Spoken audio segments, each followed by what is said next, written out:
Everyone, this is Raju Devakar from New Scientific Public School, Unit 3, Agra. Here I am going to teach the subject Business Studies of Class 12, Chapter number 2, and the topic is Significance of Principle of Management. मतलब जो principal of management हमने अभी पढ़ा था उसके basically significance क्या है, importance क्या है, उसके बारे में बात करेंगे। तो बेसिकली चैप्टर नंबर 2 हमने स्टार्ट कर दिया है, जिसमें अभी तक हमने मीनिंग एंड फीचर्स के बारे में बात कर ली है, जो भी मैनेजमेंट प्रिंसिपल्स हैं उसकी। अब बात करते हैं what are the importance of management principles. A proper understanding of management principle is very necessary. Basically क्या है कि अगर मैनेजर को कोई भी वर्क करना है तो उससे पहले जो भी प्रिंसिपल्स हैं उसकी प्रॉपर नॉलेज होनी चाहिए and helpful for manager as this principle act as guideline for managerial activities. Basically होता क्या है कि यही प्रिंसिपल्स क्या करते हैं, हेल्प करते हैं मैनेजर्स को इन अचीविंग देयर गोल। ठीक है, मतलब उसके जो भी गोल हैं उसे अचीव करने में मैनेजरियल प्रिंसिपल हेल्प करते हैं मैनेजर को एक गाइडलाइंस की तरह, टाइम टू टाइम मतलब गाइड करते हैं। ठीक है, by practising principles manager can avoid various mistakes by dealing with people in organisation. मतलब जो मैनेजर है वो क्या करता है, इन प्रिंसिपल्स की प्रैक्टिस करता रहता है टाइम टू टाइम। ठीक है, जिससे क्या होता है कि जो भी मिस्टेक्स होने वाली होती हैं उससे वो कहीं ना कहीं रिमूव हो जाती हैं। ठीक है, और दूसरा वो अपनी ऑर्गेनाइजेशन में और आउटसाइड ऑर्गेनाइजेशन में जो भी पीपल्स हैं उनसे वेरियस तरीके से और अच्छे तरीके से इंटरेक्ट कर पाता है, और जो भी होने वाली मिस्टेक्स होती हैं उन्हें कहीं न कहीं वो रिमूव कर देता है। The significance of management principle is due to following reason. बहुत सारे रीजन हैं, ठीक है? या हम कह सकते हैं बहुत सारे इम्पोर्टेंस हैं जो मैनेजमेंट प्रिंसिपल्स हैं उसके। First is providing managers with useful insight into reality. मतलब जो मैनेजर्स को बेसिकली प्रिंसिपल क्या करते हैं, एक इनसाइट प्रोवाइड करते हैं जो कि उसे रियलिटी से इंटरफेस करते हैं। ठीक है, रियलिटी में मतलब क्या हो रहा है उसके बारे में नॉलेज प्रोवाइड करते हैं ये principles. Management principle act as guideline for managers. मतलब जो मैनेजर्स के लिए गाइडलाइंस की तरह वर्क करते हैं। This principle improve knowledge, ability and understanding of managers under various managerial situation. जो भी मैनेजरियल सिचुएशन होती हैं बहुत सारी, और जो भी डिफिकल्टीज होती हैं मैनेजरियल, उन सभी में बेसिकली क्या करते हैं ये प्रिंसिपल, जो मैनेजर है उसकी नॉलेज इंप्रूव करते हैं, एबिलिटी को इंक्रीज करते हैं और अंडरस्टैंडिंग को भी इंप्रूव करते हैं। The effect of this principle help the manager to learn from their mistake. और बेसिकली यही प्रिंसिपल्स क्या करते हैं, जो मैनेजर्स हैं जिनसे जो मिस्टेक्स होती हैं उनसे कहीं ना कहीं क्या करते हैं, लर्निंग को एनहेंस करते हैं। मतलब जो मैनेजर है तो वो उनसे जो भी मिस्टेक्स हो रही हैं वो कहीं ना कहीं उन मिस्टेक से वो क्या करता है, लर्न करता है, सीखता है। This principle guide manager to take right decision at the right time. और इन्हीं प्रिंसिपल्स की हेल्प से जो मैनेजर है राइट डिसीजन लेता है, राइट टाइम पर लेता है। ठीक है, तो बेसिकली जो मैनेजर है उसे टाइम टू टाइम इन प्रिंसिपल्स को रन करना पड़ता है, ठीक है, और फोकस करना पड़ता है। Now the second significance is optimum utilisation of resource. मतलब जो भी मैनेजरियल मैनेजरियल रिसोर्सेज हैं, ह्यूमन रिसोर्सेज हैं, फाइनेंशियल रिसोर्सेज हैं, इन सभी का ऑप्टिमम यूटिलाइज किया जाए। मतलब कम से कम यूज़ करें इन रिसोर्सेज को, ठीक है, और उनका बेटर यूटिलाइज कर सकें। मतलब किसी भी थिंग्स को कम से कम यूज़ करें हम, और उसका ज़्यादा से ज़्यादा बेनिफिट ले सकें। The management principle insist on planned activity. Basically जो मैनेजमेंट प्रिंसिपल्स हैं वो बेसिकली डिपेंड होते हैं जो किस पर, प्लानिंग के कॉन्सेप्ट पर। मतलब जितने भी प्रिंसिपल्स बनाए जाते हैं, जितनी भी एक्टिविटी कंडक्ट की जाती हैं, उन सभी में प्लानिंग का इंपॉर्टेंट रोल होता है। And systematic organisation of man and material in the organisation. अगर हम किसी भी थिंग्स को सिस्टमेटिकली करेंगे तो उससे क्या होगा, हमारी कॉस्ट भी सेव होगी, साथ साथ हमारा टाइम भी सेव होगा। तो यही इसमें होता है। जो मैनेजर होते हैं वो क्या करते हैं, मैनेजरियल जो गाइडलाइंस हैं उन्हें फॉलो करते हैं, टाइम टू टाइम सिस्टमेटिक तरीके से यूज़ करते हैं। तो इससे क्या होता है, उनका टाइम बच जाता है। Principles are design to get maximum benefit from human efforts and other resources. और ये प्रिंसिपल हेल्प करते हैं मैनेजर को कि वो ज़्यादा से ज़्यादा बेनिफिट लें। ठीक है, जो भी ह्यूमन है उनके एफर्ट से, और जो भी अदर रिसोर्सेज हैं, जो फिजिकल रिसोर्सेज हैं। ठीक है, और हम बात करते हैं for example scientific principle suggest to cut down the wastage movement. मतलब जो भी वेस्टेज हो रही है उन्हें कहीं न कहीं क्या करना है, रिमूव करना है। And setting up standard time to complete the task. और हर टास्क के लिए एक स्टैंडर्ड टाइम को सेट कर देना है कि इस टाइम में ये वाला वर्क होना ही होना है। अगर वो वर्क टाइम के अंदर होगा तो कहीं न कहीं क्या होगा, टाइम और एफर्ट दोनों की सेविंग हो जाएगी। While saving time, energy and efforts activity can be made economically and result in maximum utilisation of resource. और साथ-साथ टाइम भी सेव होगा, एनर्जी भी सेव होगी, और साथ जो भी एफर्ट्स हैं, ये सभी सेव होंगे तो उनसे क्या होगा, इकोनॉमिक पावर भी इंक्रीज़ होगी और साथ-साथ मैक्सिमम यूटिलाइजेशन हो सकेगा जो भी रिसोर्सेज़ हैं।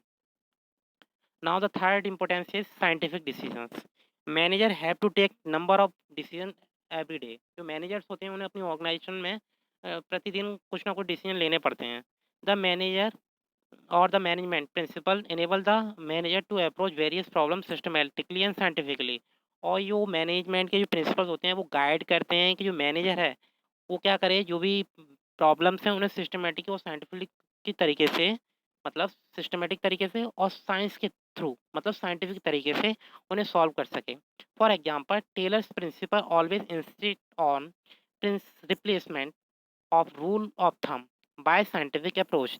बेसिकली जो टेलर हैं एफ डब्ल्यू टेलर, उन्होंने एक प्रिंसिपल दिया था, ठीक है, और जो बेसिक डिपेंड था टाइम स्टडी पर, जो आप है ना इस चैप्टर नंबर 2 में ही पढ़ोगे. ठीक है, 2 टॉपिक के बाद पढ़ोगे आप, जिसमें अभी आप क्या करोगे कि हेनरी शोल्स के प्रिंसिपल पढ़ोगे और एफ डब्ल्यू टेलर के प्रिंसिपल को पढ़ोगे, तो हम वहाँ डिटेल में बात करेंगे. अभी मैं आपको बस इतना ही बता दे रहा हूँ कि उन्होंने टाइम स्टडी पर फोकस किया था. उनके अकॉर्डिंग क्या था कि वो जो भी मतलब वर्क है, उन सभी के लिए एक स्टैंडर्ड टाइम को सेट कर दिया जाए. जिससे क्या होगा, जो भी जॉब है प्रॉपर टाइम के अंदर होगी, तो क्या होगा, जो मैनेजर है वो टाइम टू टाइम अपने जो भी एक्टिविटी हैं, उन्हें सक्सीड कर पाएगा और अपने जो भी मैन पावर के जो एफर्ट्स हैं और टाइम है, उन दोनों को सेव कर पाएगा. Meeting changing environment requirement. Every businessman has to make changes in the organization according to change taking place in the business environment. Basically क्या होता है, जो बिजनेस इन्वायरमेंट है बहुत ही रैपिड स्पीड से चेंज होता है. तो बिजनेस में मैनेजर को क्या करना पड़ता है, उस चेंज के अकॉर्डिंग ही अपने इन्वायरमेंट को चेंज करना पड़ता है. Management principles train the manager in implementing the change in right direction and at right level in the organisation. जो मैनेजमेंट प्रिंसिपल्स हैं वो अपने मैनेजर्स को क्या करते हैं, ट्रेन करते हैं टाइम टू टाइम. ठीक है, ट्रेनिंग प्रोवाइड करते हैं जिससे वो क्या कर सकें, जो भी चेंज करने हैं वो प्रॉपर डायरेक्शन में करें. ठीक है, और राइट लेवल में करें. Although management principles are relative and general guidelines, yet by modifying this principle, change can be made in the organization. और बेसिकली ये प्रिंसिपल्स बेसिकली क्या है, मैंने आपको स्टार्टिंग में डिफरेंस भी बताया था. जो मैनेजर प्रिंसिपल्स होते हैं वो साइंटिफिक प्रिंसिपल्स होते हैं. तो जो मैनेजर प्रिंसिपल्स होते हैं उसमें हम इजीली चेंज कर सकते हैं, पर जो साइंस के प्रिंसिपल्स होते हैं उनमें चेंज करना बहुत डिफिकल्ट टास्क होता है. तो ये एक बेनिफिट हो जाता है मैनेजर के लिए कि वो अपने इन्वायरमेंट के अकॉर्डिंग में चेंज कर सकता है. Now the next importance is effective administration. Administrations is the function of top level management. Basically जो एडमिनिस्ट्रेशन है, शासन का वर्क है, ठीक है, या अथॉरिटी का वर्क है, ये टॉप लेवल मैनेजमेंट का होता है. In this function major plans and policies of frame. और इसके अंदर क्या किया जाता है, जो भी प्लान एंड पॉलिसीज हैं वो बनाई जाती हैं. The management principle act as a guidelines and based on to form various administrative policies to have systematic working in the organisation. और इन्हीं के हेल्प से बहुत सारी जो सिस्टमेटिक वर्किंग है, एक्टिविटीज हैं, वो रन की जाती हैं. For example principle of unity of command, scalar chain unity of direction lead to systematic and smooth functioning in the organization. Basically ये सारे प्रिंसिपल हेनरी शोल्स ने दिए हैं. ठीक है, तो इन सभी प्रिंसिपल्स को आप डिटेल में पढ़ोगे. बस आपको बस इतना बता दिया जा रहा है यहाँ पर कि आप जो भी मैनेजर वो क्या करता है, मतलब क्या करता है, यूनिटी ऑफ कमांड मतलब पावर की बात करता है. स्केलर चेन मतलब जो भी डिफरेंट लेवल्स हैं, टॉप लेवल में, ठीक है, मिडल लेवल और बॉटम लेवल, इन सभी प्रॉपर तरीके से कोऑर्डिनेशन हो सके और जो भी वर्किंग है वो प्रॉपर डायरेक्शन में हो सके. तो जिससे क्या होगा, जो भी ऑर्गेनाइजेशन के फंक्शंस है वो स्मूथ तरीके से रन कर पाएंगे. ठीक है, और unity of direction unified the efforts of employees in the common direction. और जो इन्हीं की हेल्प से जो भी मैनेजर है वो क्या करता है, इन सभी के एफर्ट्स को एक कॉमन डायरेक्शन में रन कर सकता है.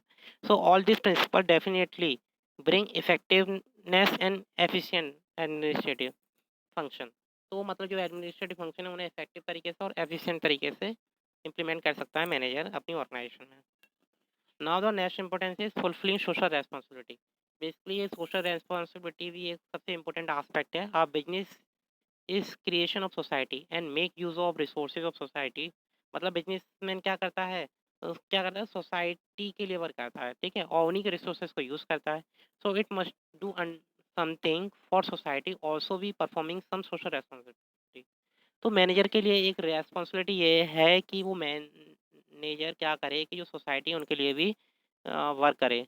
Management principle not only act as a guideline for achieving organisation objectives, but this principle also guide the manager to perform social responsibility.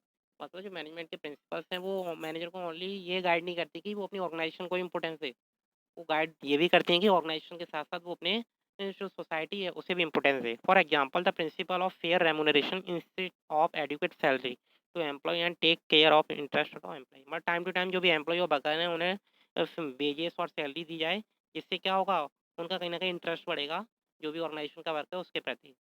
Now the next importance is management, training, education and research. ये 3 term है, training, education and research. इन सभी में ये principles guide करते हैं। The management principle stress on scientific judgement and logical thinking. ठीक है, आपको पता है जो टॉप लेवल का जो वर्क होता है बहुत ही स्ट्रेसफुल वर्क होता है। ठीक है, तो as a result this principle act as a base of doing research and development in management study. तो ये प्रिंसिपल्स क्या करते हैं, हेल्प करते हैं रिसर्च एक्टिविटी, और उन एक्टिविटीज़ के थ्रू बहुत सारे नए नए कॉन्सेप्ट को डेवलप करते हैं। As the principal provide organized body of knowledge to perform research work and generate more and more knowledge। और ये प्रिंसिपल क्या करते हैं कि जो भी नॉलेज है उसे इंक्रीज करते हैं। ठीक है, और कुछ नया क्रिएट करने में हेल्प करते हैं। They have provide new ideas, imaginations and base for research and development. और इसी के थ्रू न्यू आइडिया डेवलप होते हैं, इमेजिनेशंस एबिलिटी है मैनेजर की वो इंक्रीज होती है, और साथ साथ जो रिसर्च एंड डेवलपमेंट का वर्क है वो भी इंप्रूव होता है। Principle of management are at the core management theories. ठीक है, ये बेसिकली मैनेजमेंट की इंपॉर्टेंट थ्योरीज हैं। एक तरह से this act as a base for management training and education. और जो मैनेजमेंट की जो ट्रेनिंग है और एजुकेशन है उन सभी में ये अपना रोल प्ले करती हैं। Professional courses such as BBA, मतलब बैचलर इन बिजनेस एडमिनिस्ट्रेटिव। और जैसे एमबीए होता है बैचलर इन बिजनेस एडमिनिस्ट्रेशन, और एमबीए मीन्स होता है मास्टर इन बिजनेस एडमिनिस्ट्रेशन। तो मतलब इन दोनों की फुल फॉर्म आपको क्लियर हो गया ना। बीबीए बैचलर डिग्री है बिजनेस एडमिनिस्ट्रेशन में, और एमबीए मास्टर डिग्री है इन बिजनेस एडमिनिस्ट्रेशन में। Also teach this principles as part of this their curriculum.